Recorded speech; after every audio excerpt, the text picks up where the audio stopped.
And I'm going to share my screen.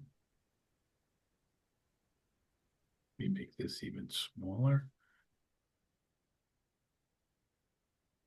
Okay, so you remember that where we left off, David was bringing the ark to Jerusalem. And then there was this scene, he was dancing ecstatically. His wife, Michal, the daughter of Saul, uh, criticized him for it. And so we get a sense of David here as someone who, not only who is ecstatic and close to God, but really he's a religious leader beyond everything else. In addition to everything else, he's the one who brings the ark to Jerusalem, and you can see him dancing before it, creating this whole ceremony.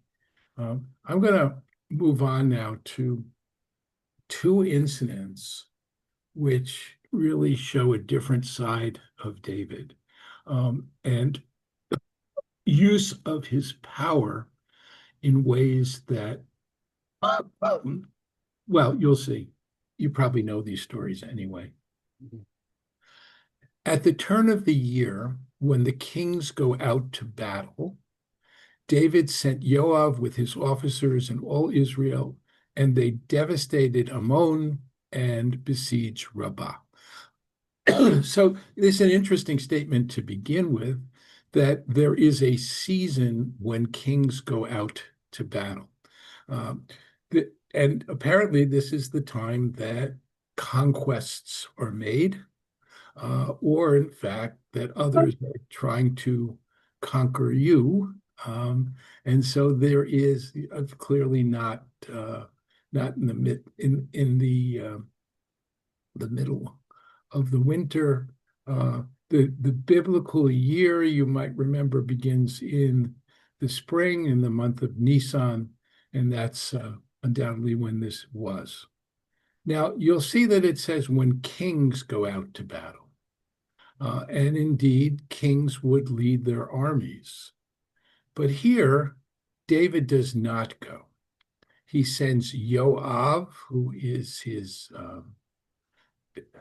I'm trying to think of the name, but he's his chief military leader, and Israel with him, that is to say, his army.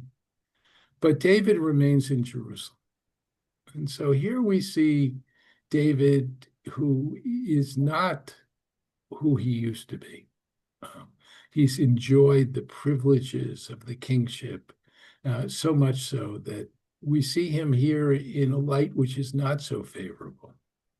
Late one afternoon, David rose from his couch, and notice he's getting up late. He's been lounging around, and he strolled on the roof of the royal palace, and from the roof he saw a woman bathing. So the roof was, in ancient times, they had flat roofs, and they were used for all kinds of things. From the top of the roof, he sees this woman who is taking her bath. She is probably on her own rooftop. He's not peering through a window, but assumes that she can't be seen. Doesn't realize the palace, of course, is much higher. And David sends someone to make inquiries about the woman. He's obviously taken with her. And they report back. She is Batsheva, the daughter of Elam, the wife of Uriah the Hittite. So clearly she is married. And David sends messengers to fetch her. She came to him. He lay with her. She had just purified herself after her period, and she went home. This is David exercising his royal prerogative. One doesn't have a sense that she comes willingly, but he takes what he wants. And the fact that she had just purified herself after her period means that she is at a point of high fertility. So she conceives and she sends word to David, I am pregnant. And then David sends a word to Yoav, who is the military chief, and he says, send Uriah the Hittite to me. And Yoav sends Uriah, and Uriah comes. And David asks how Yoav and the troops are faring, how the war is going. And then he says to Uriah, go to your house and bathe your feet. So he's sending him home. And when Uriah leaves the palace, the present from the king follows him. So one can surmise Uriah, after all, has been away at war. David intends for him to go home, undoubtedly to sleep with his wife, and therefore no one will be the wiser that the child is David's. But Uriah slept at the entrance to the royal palace, along with the other officers of his lord. He did not go down to his house. When David was told Uriah had not gone to his house, he said to Uriah, you just came from a journey. Why don't you go down to your house? And Uriah answered David, the ark and Israel and Judah, that is the army of the entire people, are located at Sukkot. My master Yoav and your majesty's men are encamped in the open.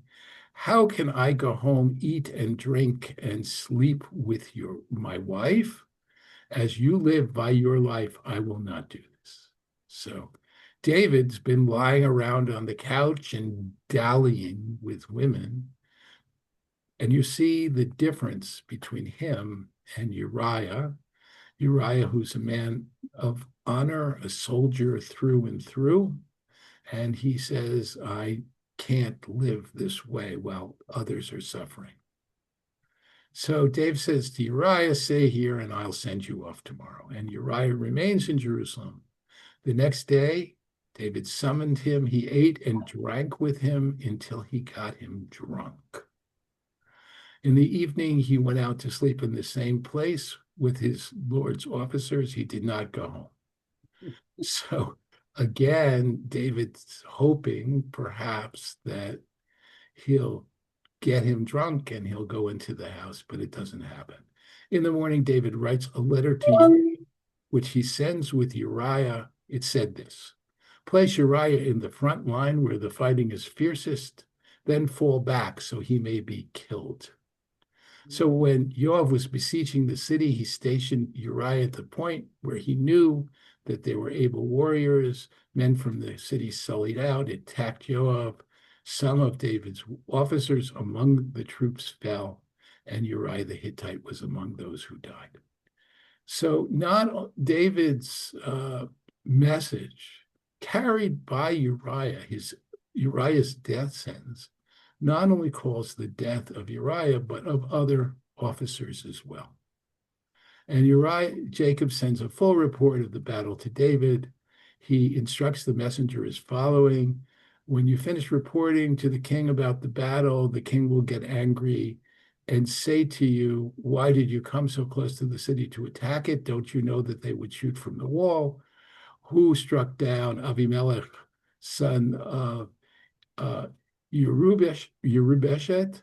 Was it not a woman who dropped the upper millstone on him from the wall of Terbez from which he died? Why did you come so close to the wall? And then say, your servant Uriah the Hittite was among those who killed. So this is the message from Yoav. He sets out. He comes and tells David all that Yoav had said to him. The messenger said to David, first, their men prevailed against us and sullied out against us in the open. We drove them back, but the archers shot at your men from the wall. Some of your majesty's men fell. Your servant Uriah the Hittite also fell. Thereupon David says, give Yoav this message. Do not be distressed. The sword always takes its toll. Press your attack and destroy it. Encourage him. When Uriah's wife heard that her husband Uriah, who was dead, she lamented her husband. After the period of mourning was over, David sent and brought her to his palace, and she became his wife, and she bore him his son. I'm going to stop here. Quite the story. Um, doesn't show David in a very positive light, to say the least. He is clearly an adulterer and a murderer. Um, it's you know, this is the same man who wrote Psalms. He's the same person who brought the ark to Jerusalem and danced before it. Questions or comments before we go on? Anything at all? Okay. So yeah, go ahead, Barry. Unmute. Just a general comment. The Bible doesn't sugarcoat the history of the Jewish people. Yeah, I think that's true. And this goes really all the way back to the patriarchs, right? We see, Jacob tricking his father to steal his brother's birthright. Um, we see a number of individuals acting in a way which is not at all what one would say is heroic or exemplary or even moral in some ways. So I'm struck by the fact, by the way, that uh,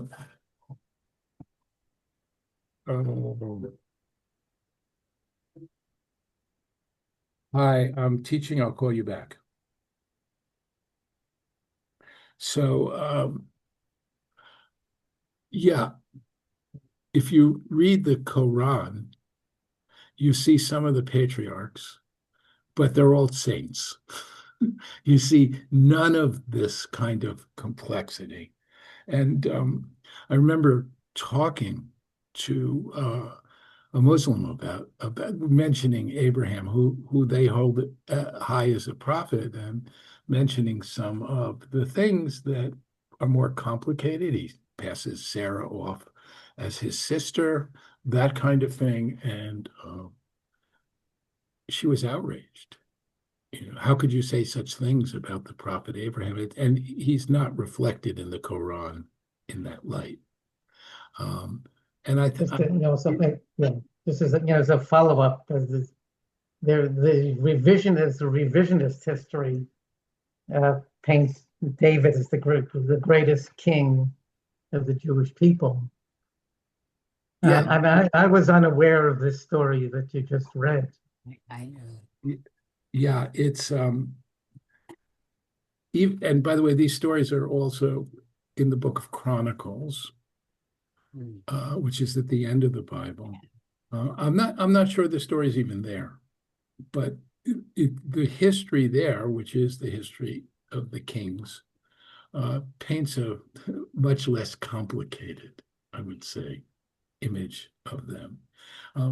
In rabbinic literature, these stories tend to be, well, we're going to talk about perhaps why we see a very different picture of David. And, I mean, so much so that David is meant to be the progenitor of the Messiah.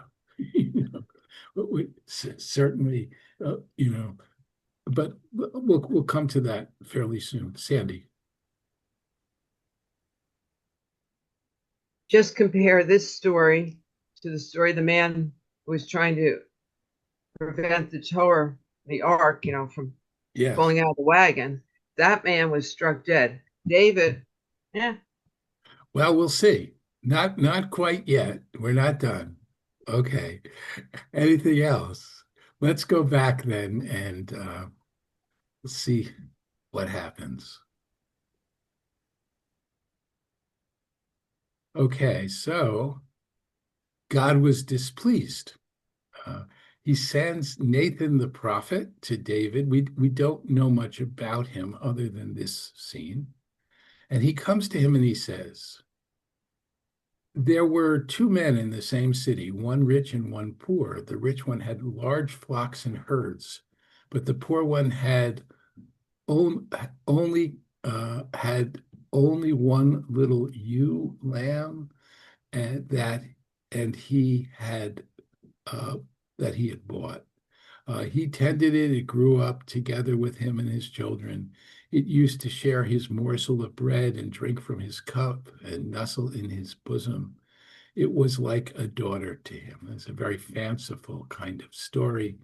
Uh, but as you can see, to begin with, uh, there were two men. It's already, he's telling a story. One day, a traveler comes to the rich man, but he was loath to take anything from his own flocks or herds to prepare a meal for the guest who had come to him. So he took the poor man's lamb and prepared it for the man who had come to him.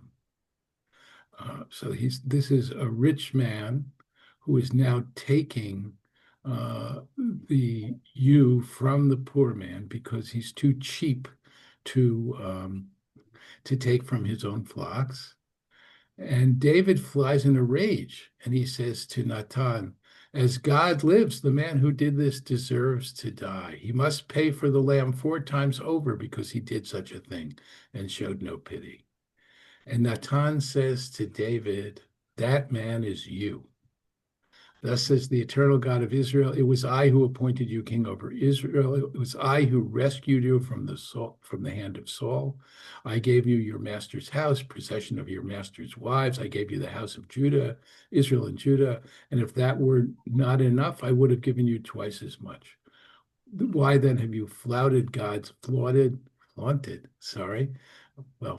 actually God's command and done what displeases me? You have put Uriah the Hittite to the sword. You took his wife, made him your wife, had him killed by the sword of the Ammonites. Therefore, the sword will never depart from your house, because you have spurned me by taking the wife of Uriah the Hittite to be your wife. Thus said God, I will make a calamity rise against you from within your own house. I will take your wives and give them to another man before your eyes. He will sleep with your wives under the sun. You acted in secret, but I will make this happen in the sight of all Israel and in broad daylight. And David said to Natan, I stand guilty before God. And Natan replied to David, God has remitted your sin. You shall not die. However, since you spurn the enemies of God by this deed, even the child about to be born to you shall die. And Nathan went home, and God afflicted the child that Uriah's wife had born to David. It became critically ill. David entreated God for the boy. He fasted. He went in and spent the night lying in the ground. The senior servants of his household tried to induce him to get up from the ground. He refused, would not take food. On the seventh day, the child died. David's servants were afraid to tell him the child was dead, for they said, we spoke to him when the child was alive. He won't listen to us. How can we tell him the child is dead? He might do something terrible. David saw his servants talking in whispers. He understood that the child was dead. He asked his servant, is the child dead? Yes. Therefore, David rose from the ground. He bathed and anointed himself and changed his clothes. He went to the house of the Lord and prostrated himself. He went home and asked for food, which they set before him. His courtiers asked, why have you acted in this manner? While the child was alive, you fasted and wept. Now that the child is dead, you rise and take food. And he said, well, the child was still alive. I fasted and wept because I thought, who knows, maybe God will have pity on me and the child will live. But now that he is dead, why should I fast? Can I bring him back again? I shall go to him. He will never come back to me. And he consoled his wife Batsheva, and he went to her and lay with her. And she bore a son, and she named him Solomon. And God favored him, sending a message through the prophet Natan, and he was named Uriah at God's bequest. And we're going to leave it there. And now we see the consequences. And we're talking about leadership. And here David is shown a complete lack of leadership. But Natan the prophet, Nathan, shows himself to be fearless and extraordinarily clever as he lures David into acknowledgement of his sins. Comments, questions, anything at all about this? Myra, you have to unmute. Okay, so nothing about poor Bathsheba, how she feels about all this. You know, her child died, her husband died, nothing. Your point is extremely well taken. And the Bible in general does not focus on the feelings of women. There are I exceptions. know. There are exceptions. The most glaring case of this, I think, is the case of Dinah. Yes. Right? Here she is, she's taken, she's raped, she's held captive. We have no idea what she feels. Our brothers come in, they kill all these people, they take her out. We never hear a word from her, right? Of course, it leaves great room for interpretation. Anita Dimont wrote a book called The Red Tent, in which she imagines that this Dina, the rape victim, actually fell in love with her rapist. At best, I would say that's Stockholm syndrome, but I think it's utterly ridiculous. But her ability to do that really comes from the fact that Dina is absolutely silent. We see it also in the case of Sarah, who Abraham passes off as his sister, and she's taken into Pharaoh's palace. She says not a word. After Abraham nearly sacrifices Isaac, we learn nothing about her feelings, but she dies very quickly afterwards. So yes, Batsheva here is, but at the end of the story, we'll see something else. So we'll leave that hanging. Yeah, she supports her son Solomon. Yeah, I know that, but it just bothers me. Yeah, nothing you can do about it, but it's just annoying. No, it is true, and thank goodness for leaders like Deborah, whose story, really is much different. Other questions, comments? So if we want to save David, the one thing we can see here is real tshuva. He acknowledges his sin. He regrets it. He essentially asks for forgiveness, and God does forgive him. Of course, it's at the price of this newborn baby, and that in itself is extraordinarily disturbing. Nonetheless, one gets a sense that David will be, in some ways, a changed person. And if there are no more comments, we will finish our dealing with David. So let me share my screen again.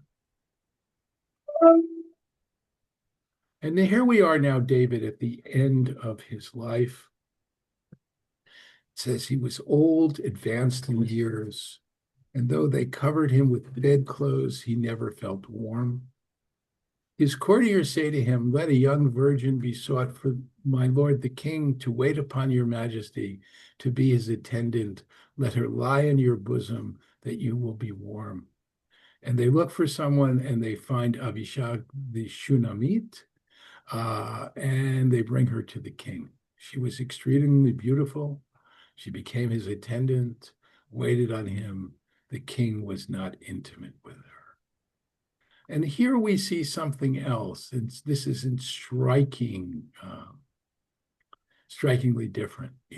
David, who was a man, controlled by lust in the story of Batsheva here has someone who is available, and yet he doesn't seem to be able to do anything about it. And he is, at the end of his life. And now Adoniah, the son of Haggith, went around boasting, I will be king. He provided himself with chariots and horses and an escort of 50 outrunners. His father never scolded him. Why do you do that?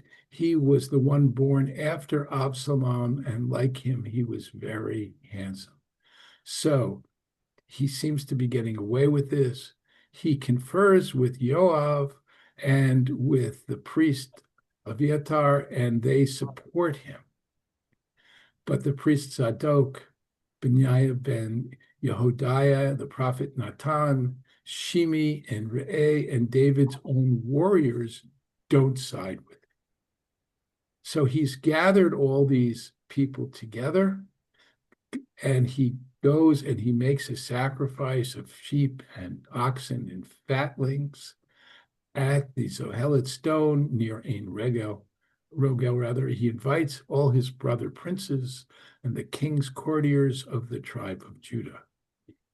But he did not invite Natan or Benaiah or the warriors or his brother Solomon. And Natan said to Batsheva, Solomon's mother, you must have heard what Adoniah, the son of Haggith, you must have heard that he has assumed the kingship without the knowledge of our king, Lord David. Take my advice so that you may save your life and the life of your son. So presumably, if he gets to take over, he will have Solomon killed and probably Batsheva killed also, so that there will be no one to contest the kingship. So here it is, Natan again, and he says, go to King David and say to him, did not you, O Lord King, swear to your maidservant, your son Solomon shall succeed me as king, and he will sit upon my throne? And now has Adoniah become king? So it's not clear that David had made such a promise.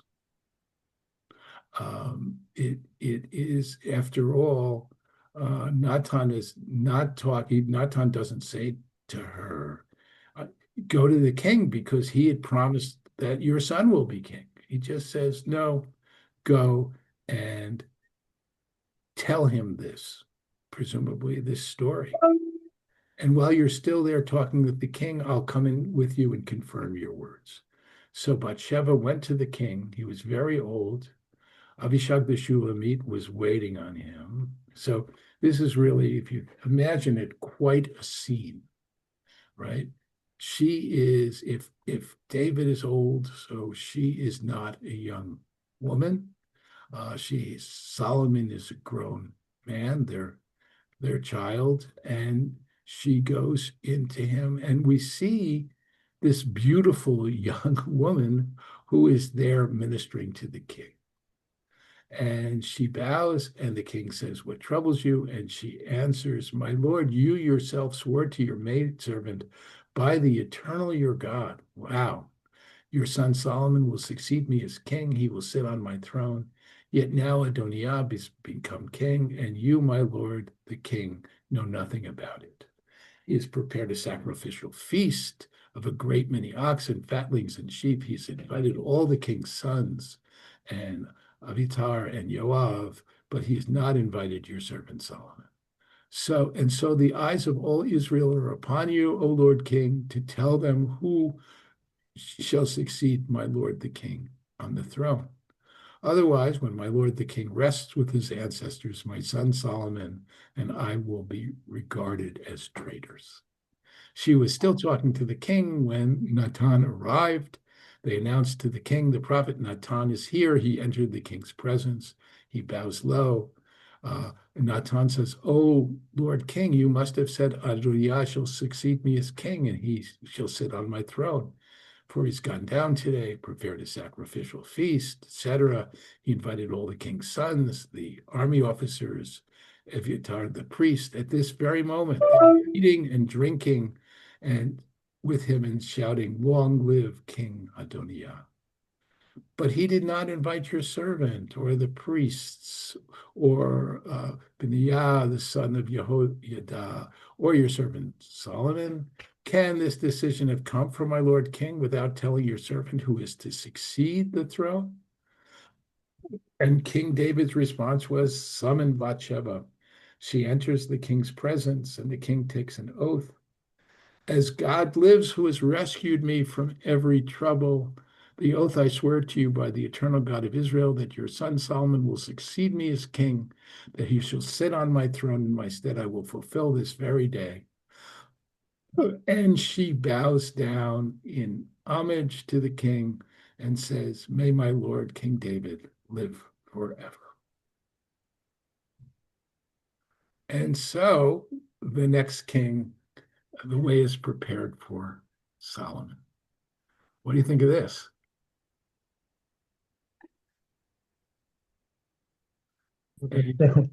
Yeah, Barry, go ahead. yeah, that last statement by Bathsheba is very well gratuitous, because if King David lives forever, then King Solomon doesn't live, Yes, doesn't become king.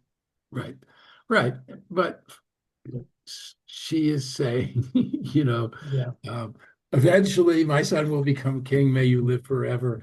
But she knows that he's on death's yeah, door anyway. But you can also contrast it to the men who have gathered around Adoniah, who says, "Long live King Adoniah." So here, it's sort of the counterpart to this. And Sandy. Well, just getting back to something earlier. So the baby dies.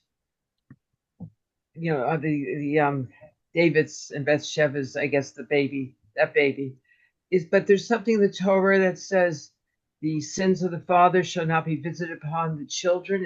That's in the Torah? Is that Yes. correct? So there is, the Torah is complicated in this regard, because it also says about God that God does visit the sins of the parents on the children. Unlike a human court, who is not allowed to do that. Now, that's not to say that there's no contradiction here. In fact, the rabbis are very troubled by this, and they say only that God will punish the sins of the children if they follow in their parents' ways and do the same. In other words, God will not say, in effect, that it was their background, that because they need to be judged on their own actions. That one of the things about a bar mitzvah is essentially that when you become bar or bat mitzvah, you're now accountable for your own sins. Earlier, we can say your parents should have taught you better. If you're 9 years old and you go steal something, we hold the parents responsible. At a certain age, you are responsible. So from the rabbi's point of view, it isn't really possible. They don't want to imagine God doing that. And the only thing I can say about this is, and it doesn't make it better exactly, but infant mortality was very high in antiquity. In fact, so much so, even in the time of the rabbis, that there are opinions that a child who only lives 30 days is not mourned. You don't say Kaddish for them, sit Shiva. Now, of course, we do that routinely, and should. But in their days, it was so expected that that obligation didn't fall upon a person. Um, I'm not saying that to obviate what happens here. Um, and it almost seems like, well, I'll leave it at that. Go ahead, Sandy. But is it supposed to, the death of the child, is that supposed to be understood definitely because to pay, so to speak, pay for David's sins? Is that how it's interpreted? Well, the text seems to say that. It does.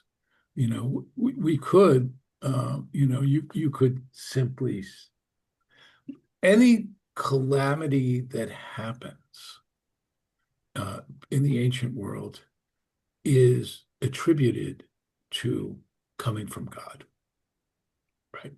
So this text is pretty explicit, but you could read it in a more naturalistic way. And David, let me go back to the story of Joseph. And Joseph's brothers saying, when they get into trouble because they leave and then the money is returned to them, and they realize that they're in big trouble, and they say God is punishing us for what we did to our brother, right? Who they don't realize is Joseph. That is the leader in Egypt. So there is this sense that God is behind calamities.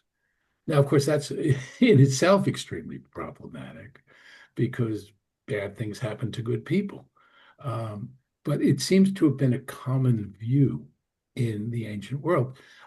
Perhaps even a better example is the book of Job, where Job's so-called friends come to him and they say, even though we know he was completely righteous, we're told it explicitly, they say, "Oh, you must have done something wrong." It's inconceivable. These terrible things are happening to you. Perhaps you didn't realize what you were doing, nonetheless, right? So that idea, you could say, is very much in the ether, whether it's explicit or not. The person telling this story says it, but it's a narrator. And remember that we're not even in the Torah now. We're in in this section, the prophets section of the Bible. There's no sense of divine authorship here or anything like that. So it could well be, someone telling a story and making certain assumptions. I'm trying hard to save God in this, you should know. Thank you. Okay. Anything else? Any other comments before we leave King David? The only other thing I'll say, I didn't bring you the text, but there is a scene at the end of David's life. We had it as a Haftarah not long ago, in which David, this is the Haftarah we read about the death of Abraham, that David, at the end of his life, Solomon is there and he's telling him essentially, settle the scores that I was unable to take care of. I made certain people promises despite what they did to me. Be a wise man and see that what should happen happens. So there, this very Godfather kind of like also doesn't put David in a very positive light at all. It is the rabbis who kind of want to read more, see him in better light. However, I don't want to go into all of that. We'll do something similar with Elijah, but we only have so much time. Go ahead, Barry. So we're also in the part of the Bible that's historical.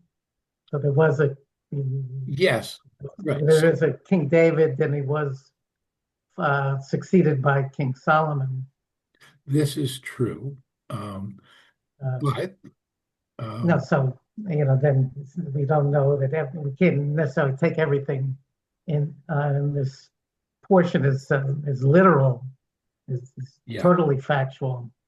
Yeah, I think that's right. I wouldn't go quite so far as to say it's historical fiction, right? No. we don't really know a lot of the life of David, except, he is the one who conquers the city of Jerusalem. We know that. We know that he brought the ark there. It seems clear, fairly clear. We know that he had a kingdom. We know that he fought wars. It's not inconceivable that things happened with Saul, that Saul tried to kill him. But we really don't know what the historical basis is. The assumption is that these things are being written down long after they happened. So it's hard to know, I'm not suggesting that the author is making it up, but did George Washington chop down the cherry tree? No, I don't think so, right? Things happen like that. Any other comments? All right. Well, we are going to move on, I think. We do have a little time left. And so I'm going to introduce at least. We're moving to Elijah. Ahab is one of the later kings of Israel. He takes over from King Asa of Judah, and Ahab, the son of Omri, reigns over Israel in Samaria for 20 years, 22 years, I'm sorry. And he does what was displeasing to God more than all who preceded him. So there were good kings and bad kings, kings who followed the law and kings who didn't. But here we see him in a completely different category in terms of the terrible things he does. Not content to follow the sins of Jeroboam, the son of Nebat, he took as his wife Izebel, daughter of Etbal of the Phoenicians, and he went and served Baal and worshipped him. So the Phoenicians are idolaters.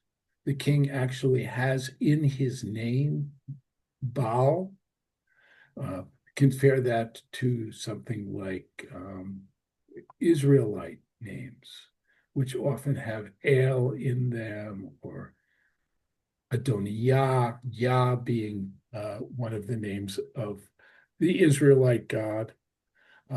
So she is a foreign wife that he takes to himself, which in itself is a problem, although we know Solomon did the same.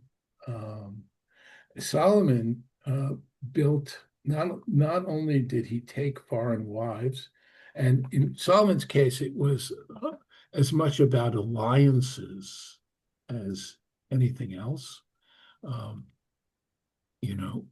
so that he would live at peace with some of the surrounding people as he continued to build his empire, the greatest empire, in fact, that the Jewish people ever saw. And what Solomon did actually was also to build pagan temples for his wives. There is no sense at all that he himself would worship any god other than the God of Israel. So this wasn't, quite right, but we see that when it comes to Ahab and Jezebel, things are much worse. So Elijah the Tishbite, Eliyahu HaTishbi, who lived in Gilad, said to Ahab, so we don't know anything about him. This is the first thing we hear of him. As the Eternal lives, the God of Israel, who I serve, there will be no dew or rain except at my bidding. The word of God comes to him, leave this place, turn eastward, go into hiding by Vadi Harit, which is east of the Jordan. You will drink from the Vadi, and I have commanded the ravens to feed you there. He proceeded to do as God had bidden. He went, he stayed there, which is east of the Jordan. The ravens brought him bread and meat every morning, and in the evening he drank from the Vadi. So in Elijah, we have a fantastical kind of human being. He is able to work miracles. We don't really see this kind of thing before. He is sent to by God to Ahab and tells him, in fact, not only is God going to create this famine, but he will need Elijah to have it end. Essentially, he's saying, I have more control than you do. And then God tells him to leave town, presumably because having said this to the king, he will, in fact, be hunted. I'm going to stop here. That's our first glimpse of Elijah. I don't want to go further because we won't have time to go further. It's absolutely striking that he comes up out of nowhere, as it were, in the middle of the story. But we see that Ahab has been so wicked, and we're going to see that his wife Jezebel is all the more so. In fact, it's not coincidental that people would refer to a woman as a Jezebel, right? Because of her wickedness. She becomes sort of the archetype of that. So we'll see what happens next time as Elijah is sent away, biding his time. Questions about anything before we're ending a little bit early, but Saul. Yeah, maybe you could talk about this. I was in another class recently, and the rabbi spoke about the difference. You may have brought it up too. The difference between some of the prophets. Some of the prophets were more spiritual, like Elijah, and warning about the future, warning about what could happen, and some were more political. Okay, like like Natan with David. Yes, so absolutely. So it's clear that kings had prophets to advise them. It was a role. And the prophets presumably were not to chastise them. In fact, doing that would, would not only end their role as the king's advisor, but would cost them their lives. And it became difficult to know whether the prophet was a real prophet or not a real prophet, giving the king good advice or bad advice. But it was an official role.